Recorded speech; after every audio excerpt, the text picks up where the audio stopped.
discharge their firearms as he fled through the alleyway coming out to the street where you see the vehicle now resting. Initially, the suspect refused to exit the vehicle, and after a short while of negotiations, they were able to take the suspect into custody without further injury.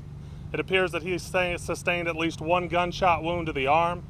That injury is not believed to be life-threatening, and he was transported alert, conscious, and breathing to Grady Memorial Hospital.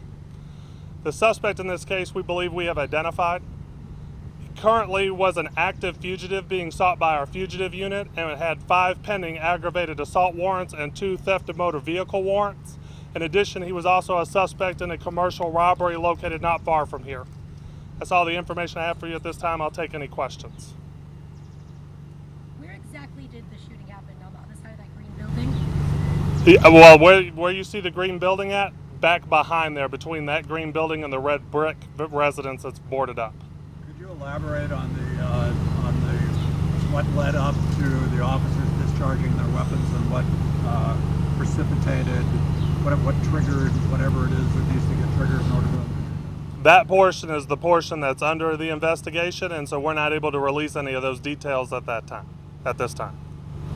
You said that he rammed a police vehicle. He did ram a police vehicle. We've been able to confirm that. Was that the extent to which the officers were threatened by him? We haven't had a chance to interview the officers. As is customary in these investigations, it takes about 24 hours at the minimum before we conduct those interviews. And until we talk to them, I can't release the information about what they may have thought or felt or perceived the situation to be. The unmarked, damaged APD vehicle, is it in the back of the green? Yes, it's in the alleyway between that green business that you see boarded up and the red brick duplex that's also been boarded up. It's in that alleyway. Okay, that one has not been removed yet, has it? It has not yet been removed. Okay, when you take the tape down, can we get some pictures of the damaged APD vehicle? If it's still here. Yeah, I don't have any problem with that. Were the 2 officers working together, or were they separate? They were not, and as a matter of fact, there were more than 2 officers on the scene at the time. There were just 2 officers involved in the shooting. The officer that initially encountered the vehicle was working alone, and that's why he requested backup. So he was just working the burglary unit and saw the car. It wasn't like a burglary in progress. Yeah, he didn't get a call. He was proactively out here checking the location because we have some issues in this neighborhood, and in the course of doing what we consider to be, a really good job of proactively engaging the community and engaging the problems, he encountered this vehicle. How dangerous would you say this guy is?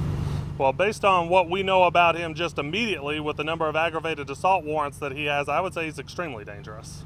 Can you give us an age on him?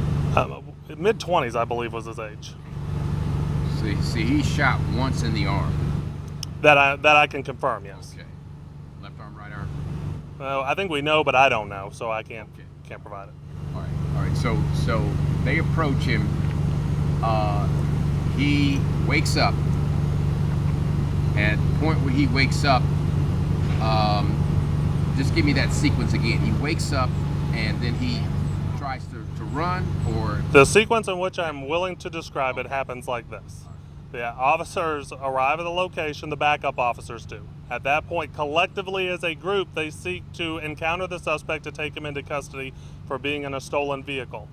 He wakes up at some point when they're attempting to do that, puts the vehicle in drive, attempts to flee, rams a police car, the officers discharge their weapon, and he comes around the building through the alleyway and comes to rest where you see the vehicle. Okay. Any specific than that, I just simply don't have, so I can't give it to you. He was not armed, right? I can't answer that question either at this time. I think that's it. Thanks, Captain. Yep, thank you.